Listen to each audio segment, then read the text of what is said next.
Hey everyone, and welcome to The Explainer. Today, we're going to look at a truly fascinating lens through which some forecasters are analyzing global geopolitics. Imagine for a second, looking at the news, not just through the actions of diplomats and generals, but through this dynamic, almost comic book-style cosmic battle of planetary energies.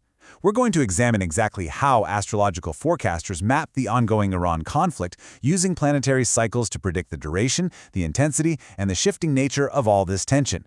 It's a highly unique framework of structural analysis, and we're going to break down exactly how this forecasting model works. Let's dive in.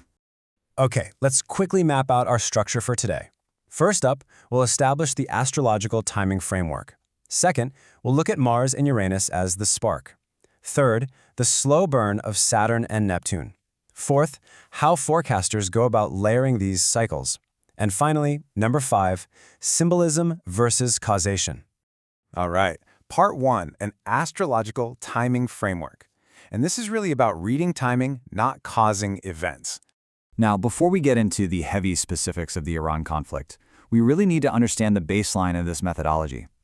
Forecasters in this space aren't claiming that giant rocks in space are, shooting literal lasers down to Earth to cause wars.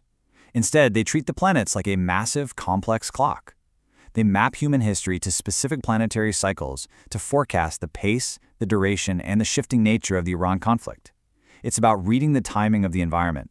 They're trying to anticipate exactly when a situation is likely to heat up or when it's going to settle into a prolonged period of restructuring. Which brings us to part 2. Mars and Uranus, the spark. This section covers sudden escalations and combustible energy.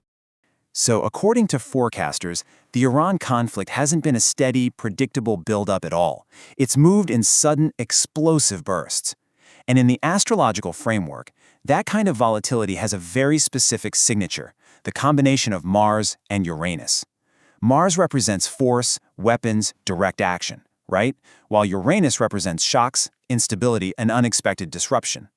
When these two form a hard aspect, like a square, it creates a highly combustible environment. For Iran, forecasters see this as a sudden, impulsive energy that breaks patterns. It's incredibly hard to contain, creating the perfect symbolic recipe for abrupt military escalation and surprise attacks. Now, what's really wild is how forecasters map this explosive energy directly onto the actual timeline of the conflict.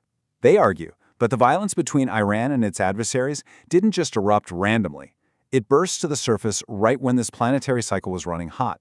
For instance, they point to the start of the 12-day war aligning perfectly with the Mars-Uranus opening square.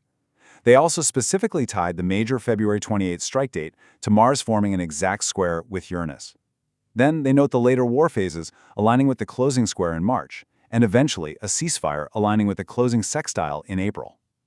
Astrologers actually use these exact dates and repeat activations as real-time confirmation that this volatile cycle is actively playing out. And the analysis goes even deeper than just those immediate transits. Astrologers link these combustible Mars-Uranus periods directly to the foundational birth charts of the nations involved.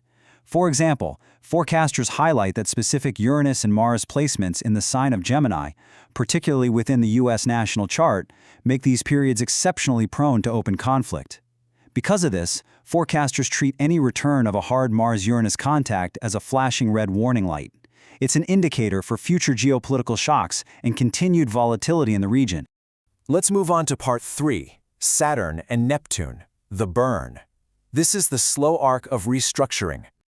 Okay, but an explosive spark doesn't automatically mean a prolonged war. If Mars and Uranus represent those rapid-fire sparks, Saturn and Neptune represent the heavy structural saga. When forecasters analyze the actual duration and endurance of the Iran conflict, they look straight to the Saturn-Neptune cycle. Think of Saturn as symbolizing borders, governance, intense pressure, and limits. Neptune, on the other hand, symbolizes dissolution, confusion, and the breakdown of old structures.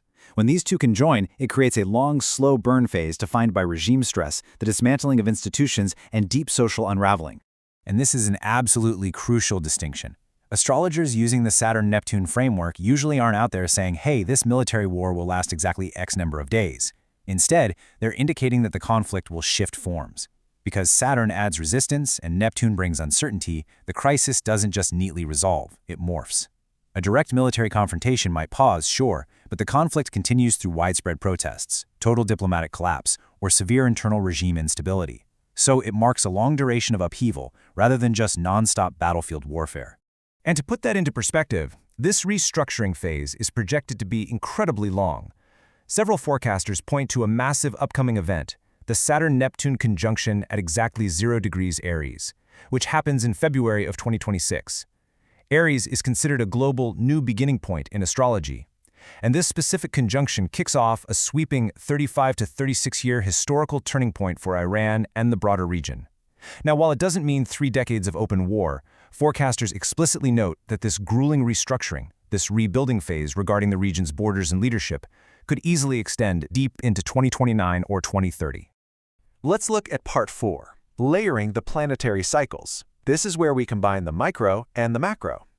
This perfectly illustrates how astrological forecasting actually works in practice. You see, forecasters rarely rely on just one cycle in isolation. It's like a giant puzzle. They layer them to create a multi-dimensional picture. The Mars-Uranus cycle provides the micro view, dictating the sudden shocks, the immediate flashpoints, and the exact strike dates in the region. Meanwhile, the Saturn-Neptune cycle provides the macro view, setting the broad historical eras, the structural decline, and the long, slow burn of Iran's overarching conflict. Basically, Mars pulls the trigger, but Saturn and Neptune dictate how the ensuing geopolitical landscape settles over the years. So the crucial point is captured perfectly in this one sentence directly from our source material. Mars-Uranus explains the spark, while Saturn-Neptune explains the long burn. If you want to understand the foundational logic of how these forecasters are analyzing the Iran conflict, why it erupted when it did, and why they predict a messy, drawn-out era of regime restructuring rather than a clean resolution, this is absolutely the definitive takeaway. Finally, Part 5, Symbolism versus Causation, Setting the Boundaries of Astrology. Now, it is absolutely essential to impartially establish the limits of these claims. These sources demonstrate that astrology is being used here as a symbolic framework, not as empirical, factual evidence of warfare. Forecasters are looking for correlations with escalation in Iran. They're predicting themes and timing based on these planetary models. They are absolutely not claiming that planetary gravity or alignments literally, physically force human beings or nations to commit acts of political violence. It's essentially a highly structured historical tension model. It's a unique way to read the timing of the room, not a causal scientific explanation. So what does this all mean? We end today with this question. How does mapping human history to planetary cycles change our perspective on geopolitical endurance and historical transitions? Whether you view astrology as a profound predictive tool or simply a fascinating narrative overlay, viewing a conflict like the one in Iran through the lens of Mars's sudden sparks and Saturn's decades-long restructurings forces us to think bigger. It challenges us to look beyond tomorrow's headlines and really consider the massive, deeply ingrained cycles of human history and endurance. Thank you so much for joining me on this explainer, and keep asking those big questions.